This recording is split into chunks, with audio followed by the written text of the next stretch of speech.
మనకి సాధారణ ఎన్నికలు 2024కి సంబంధించి వరకుని కడప జిల్లాలో మన ఎలక్షన్ అనౌన్స్మెంట్ మార్చి 16వ తారీఖున రావడం జరిగింది. ఏప్రిల్ 18న 4వ ఫేజ్ ఎలక్షన్స్కి నోటిఫికేషన్ ఇవ్వడంతో పాటు 18వ తారీఖు నుంచి 25వ తారీఖు వరకు నామినేషన్ స్వీకరించడం జరిగింది. అన్ని కాన్స్టిట్యున్సీస్లో కూడా ఎన్నెన్ని నామినేషన్స్ వచ్చినాయనే విషయం చెప్పడం జరుగుతుంది. 26వ తారీఖున మనకి స్క్రూటినీ పద్ధతిలో ఆల్ 7 అసెంబ్లీలకు సంబంధించిన స్థానాల్లోని పార్లమెంట్కి సంబంధించిన స్క్రూటినీ కంప్లీట్ చేసుకోవడం జరిగింది. ఈరోజు అంటే 29వ తారీఖున 3 గంటల వరకు విత్డ్రావల్ టైం మనకు ఉండడం జరిగింది. 3 గంటల తర్వాత ఆల్మోస్ట్ ఆల్ 7 కాన్స్టిట్యున్సీస్ పార్లమెంట్కి సంబంధించుకుని నామినేషన్స్ ప్రక్రియ పూర్తిగా కంప్లీట్ చేసుకుని కడప పార్లమెంట్ వరకు ఇప్పుడు సింబల్ అలొకేషన్ కూడా కంప్లీట్ చేయడం జరిగింది. మిగిలిన అసెంబ్లీ కాన్స్టిట్యున్సీస్ వరకు నామినేషన్స్ ప్రక్రియ పూర్తయి సింబల్ అలొకేషన్ ప్రక్రియ ప్రస్తుతం నడుస్తుంది. పార్లమెంట్కి ఇప్పటికి already political party meeting conclude చేసుకుని సింబల్ అలొకేషన్ కూడా అలొకేట్ చేయడం జరిగింది. దీంతో ఇప్పుడు మనకున్న షెడ్యూల్ ప్రకారంగా మనకి 13వ తారీఖున పోలు కౌంటింగ్కి సంబంధించి వరకుని జూన్ 4వ తారీఖు వరకు ఏదైతే ఉందో అది కంప్లీట్ చేసుకోవడం జరుగుతుంది కౌంటింగ్ వరకు. తర్వాత ఒక ఈచ్ పార్లమెంట్ పరంగా అసెంబ్లీ పరంగా ఎన్ని నామినేషన్స్ వచ్చినాయి, బరిలో ఇప్పుడు లాస్ట్గా ఎంతమంది క్యాండిడేట్స్ ఉన్నదని ఇప్పుడు అందరికీ తెలియజేయడం జరుగుతుంది.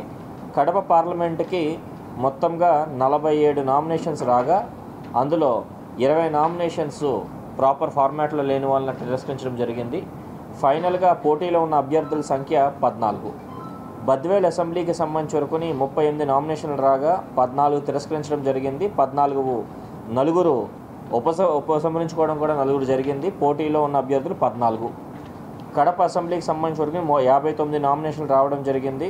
ఫైనల్గా స్క్రూటినీ కానీ విత్డ్రావల్ కూడా జరిగిన తర్వాత 13 మంది పోటీలో ఉన్నారు. పులివెందులకు సంబంధించి వరకు 53 నామినేషన్స్ పడడం జరిగినాయి. స్క్రూటినీ విత్డ్రావల్ తర్వాత 27 మంది హయ్యెస్ట్ నామినేషన్స్ జిల్లాలో ఏదైనా కాన్స్టిట్యున్సీలో ఉన్నాయి అంటే కనుక పులివెందుల కాన్స్టిట్యున్సీ నుంచి ఉన్నాయి. అలాగే కమలాపురంకి సంబంధించి వరకు 35 నామినేషన్స్ గాను ఫైనల్ కంటెస్టింగ్ క్యాండిడేట్స్ 11. జమ్మలమడుగు మొత్తం 46 నామినేషన్స్ గాను final contesting candidates 15. Proddatur 45 nominations గాను ఫైనల్ కంటెస్టింగ్ క్యాండిడేట్స్ 15. మైదుగూరు 41 నామినేషన్స్కి గాను 15 ఫైనల్ కంటెస్టింగ్ క్యాండిడేట్స్. సో దీంతోపాటు మనకు ఆల్రెడీ అబ్జర్వర్స్ రీత్యా 2 general observers, 3 expenditure observers, 1 police observers కూడా మన జిల్లాకు రావడం జరిగింది.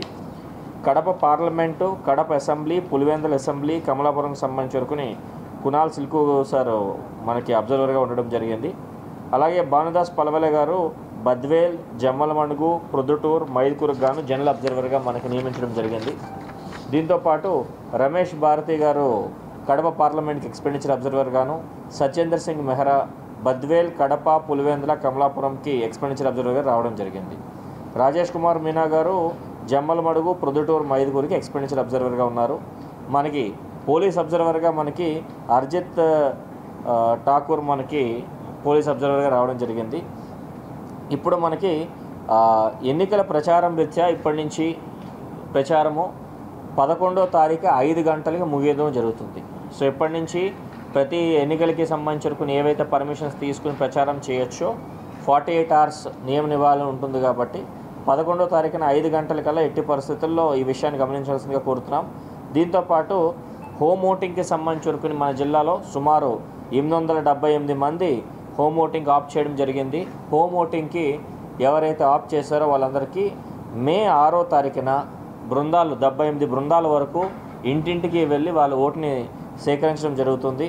అలాగే ఎవరైతే పోలింగ్ స్టాఫ్ ఉన్నారో అంటే ఇప్పుడు మనకి PO, APO, OPO, micro observers పరంగా ఎవరైతే పోలింగ్ స్టాఫ్ ఉన్నారో వాళ్ళందరికీ ఇప్పుడు ఓన్లీ ఫెసిలిటేషన్ సెంటర్ ద్వారా మనకు ఓటు హక్కు ఇవ్వాల్సిన కారణం ఉంది కాబట్టి 5వ తారీఖున ఆల్ కాన్స్టిట్యున్సీస్లోని మనకి ఏర్పాటు చేసుకోవడం జరిగింది. అలాగే మన జిల్లా బయట ఓటు హక్కు ఉన్న వాళ్ళందరికీ కూడా కడపలో ఒక ఫెసిలిటేషన్ సెంటర్లో ఏర్పాటు చేయడం జరుగుతుంది. దీంతోపాటు ఎసెన్షియల్ సర్వీసెస్ అంటే పోలీస్ కానీ, ఫైర్ డిపార్ట్మెంట్ కానీ, ఎయిర్పోర్ట్లో పనిచేసే వాళ్ళు కానీ, రైల్వే స్టేషన్లో పనిచేసే వాళ్ళు కానీ, హెల్త్ డిపార్ట్మెంట్లో చేసే స్టాట్యుటరీగా చేసే essential services, postal ballot of చేసిన వాళ్ళందరికీ కూడా మే 7వ తారీఖున పోస్టల్ బ్యాలెట్ ఫెసిలిటేషన్ సెంటర్లో వేయడం జరుగుతుంది. సో ఇప్పుడున్న పరిస్థితి ప్రకారము already second randomisation of staff మనము 27వ తారీఖున కంప్లీట్ చేసుకోవడం జరిగింది. మే 1వ తారీఖున మనము ఈవీఎం సెకండ్ ర్యాండమైజేషన్ కంప్లీట్ చేసుకుంటాము. దీంతో సెకండ్ అండ్ థర్డ్న ఈ మే 2, 3లో ఇప్పుడు క్యాండిడేట్స్ ఫైనలైజ్ అయ్యారు కాబట్టి ఈవీఎం సింబల్ లోడింగ్ ఏర్పాట్లన్నీ కూడా మే 2వ తారీఖున 3వ తారీఖున కూడా కంప్లీట్ చేసుకోవడం జరుగుతుంది. ఇప్పుడున్న దాని ప్రకారము మే 13వ తారీఖు పోలింగ్కి సంబంధించుకుని ఏర్పాట్ల రీత్యా ఆల్ కాన్స్టిట్యున్సీస్లో ప్రిపరేషన్స్ కానీ ట్రైనింగ్స్ కానీ ఈవీఎంస్ కానీ పోల్ రీత్యా కూడా చాలా సాటిస్ఫైడ్గా ఉన్నాము. పొలిటికల్ పార్టీస్తో కూడా ప్రతి వారం మీటింగ్ పెట్టడం జరుగుతుంది. ఇప్పుడు కూడా ప్రెస్ మీట్ తర్వాత పొలిటికల్ పార్టీ మీటింగ్స్తో కూడా మీటింగ్ పెట్టడం జరుగుతుంది. వాళ్ళు కూడా చాలా సాటిస్ఫైడ్గానే ఎటువంటి ఇష్యూస్ ఏమీ లేకుండా కూడా they brought to our notice.